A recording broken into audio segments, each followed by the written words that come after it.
उस पे केंद्रित करना। अगर किसी ने आपको बोल दिया कि कमला दीदी के बारे में कोई बात हो गई या मेरे बारे में बात हुई, तो नेशनल प्रेसिडेंट हूँ या पंजाब का प्रेस सेक्रेटरी हूँ या डिस्ट्रिक्ट अमृतसर का जनरल सेक्रेटरी हूँ, अपने आप तो नहीं बना।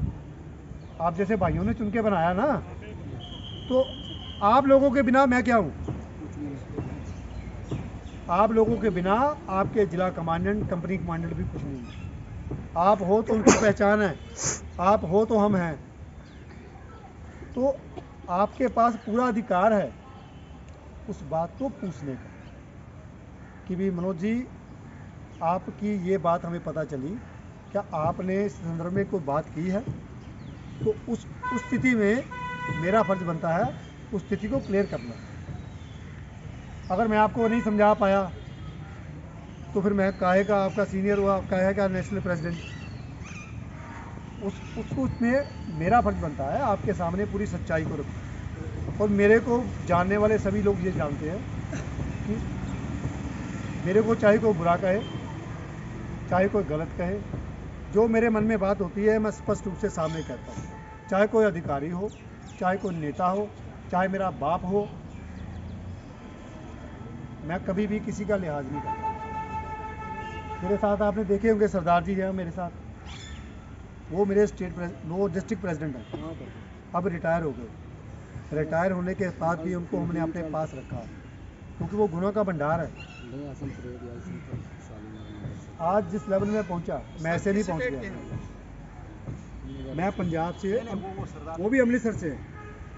आज रिटायरमेंट होने के बाद विभाग क्या सोचता है? विभाग ने, मेरी कोशिश ये थी कि यही प्रेसिडेंट बने रहे, क्योंकि इन्होंने अच्छी तरह से हमारी ही अमृतसर की डिस्ट्रिक्ट बॉडी ने स्टेट बॉडी को होल्ड किया। जो राष्ट्रीय मंच तैयार हुआ वो हमारी ही बॉडी ने तैयार किया, क्योंकि हम हर कार्य अपने हाथ से करते हैं। ईपीएफ किया, ईपीएफ लिया, ईपीएफ हमारे लागू होने जा रहा है, उसके लिए कोई एडवोकेट नहीं किया। बैंक में ड्यूटी थी, सुबह ड्यूटी करके रात को बैठकर कलम से लिखता था। आपके भाइयों से जैसे जो जो डॉक्यूमेंट्स मिलते थे उनको स्टडी करता था, उसके शब्दों का वो जो मतलब निकालता था। आपके दिए हुए डॉक्यूमेंट्स के आधार पे, स्टेट से दूसरे से स्टेटमेंट के आधार पे मैंने 3 साल बाद ईपीएफ के ऑर्डर्स होमगार्ड्स के लिए करवा लिए। ठीक है जी।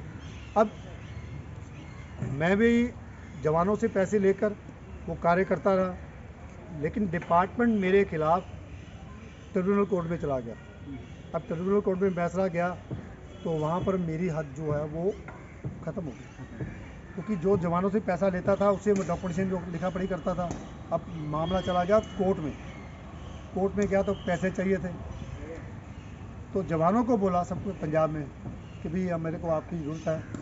तो सभी ने हर ज़िले से पैसे इकट्ठे करके दिए और 4.5 लाख रुपए में एक डटे रूप इतना जवान वकील करके सामने खड़ा कर दिया।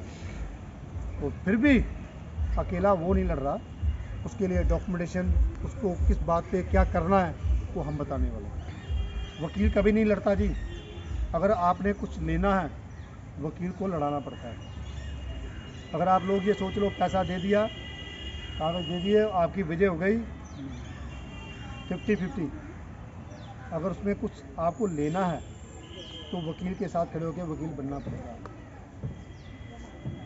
वो जो चीज़ें हैं, हमारे जो डिस्ट्रिक्ट प्रेसिडेंट हैं ये रिटायर हो गए और विभाग को क्या हो गया कि भी इन दोनों ने तो पूरे पंजाब में उत्पात बजा रखा।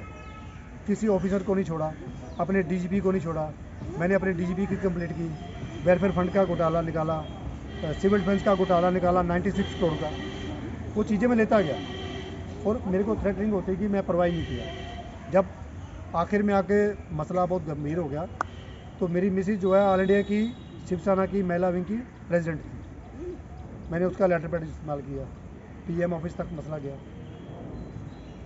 पूरे डिपार्टमेंट को घुटनों पे कर दिया, घुटनों पे कर दिया।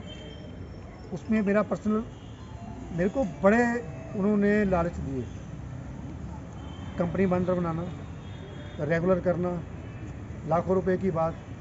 लेकिन हम लोगों ने जब इस स्थिति से में आकर वो एसोसिएशन बनाई थी तो हम बड़े लोगों को गद्दार बोला था।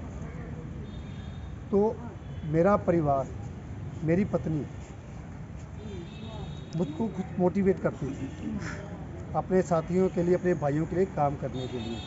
तो क्या मैं अगर वहाँ पर वो कार्य करता तो अपने बच्चों के साथ आँख मिला पाता? मैं भी गद्दारों की श्रेणी में आता। और मैंने कभी भी, ये नहीं है कि भी मेरे से अच्छे काम करने वाले नहीं हैं, लेकिन किसी के ऊपर मैंने भरोसा नहीं किया। हर काम में अपना नाम लिखा और खुद उस चीज़ को डील किया, क्योंकि मेरे को पता था कि मेरे तो गिरा नहीं पाएंगे, मैं दूसरे के बारे में कह नहीं सकता।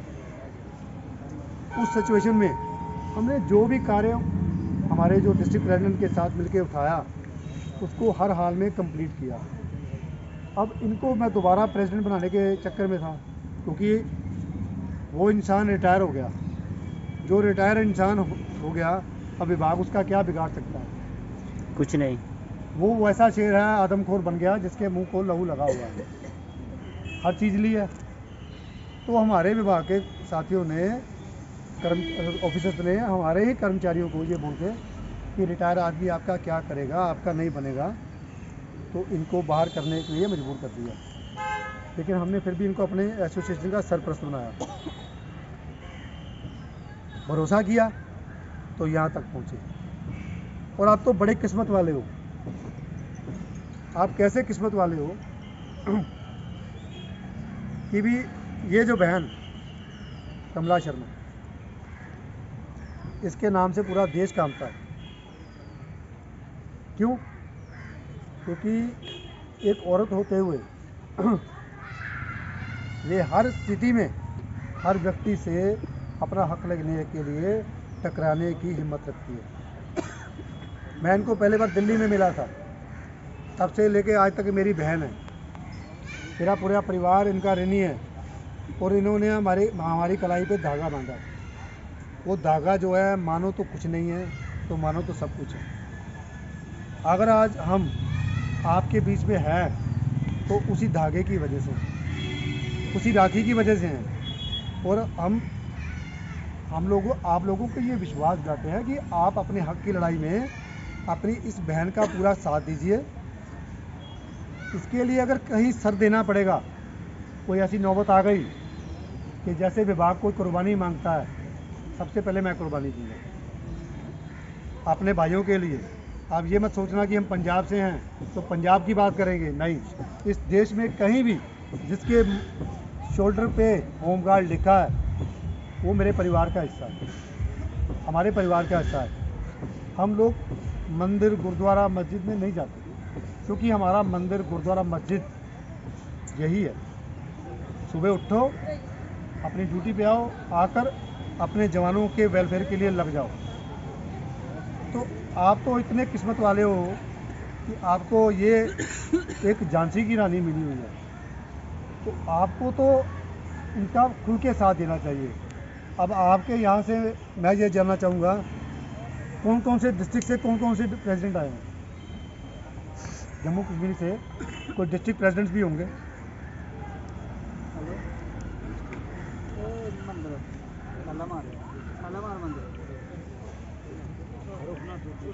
कहाँ से सर?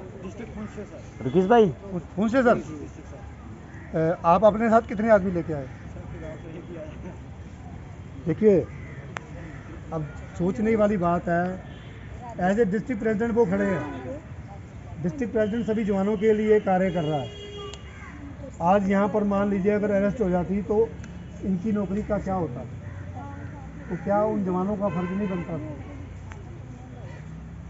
अगर आज आपकी गिनती, अगर आप 100 में हो, अगर आप 400-500 होते तो यकीनन आप अपने मिशन में कामयाब होते। हाँ सर, रामन से।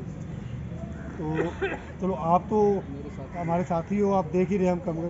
देखिए, अगर आपको कोई इनके बारे में कोई बात करता है, पहले तो मेरी हाथ जोड़, सभी हाथ जोड़ के यही विनती है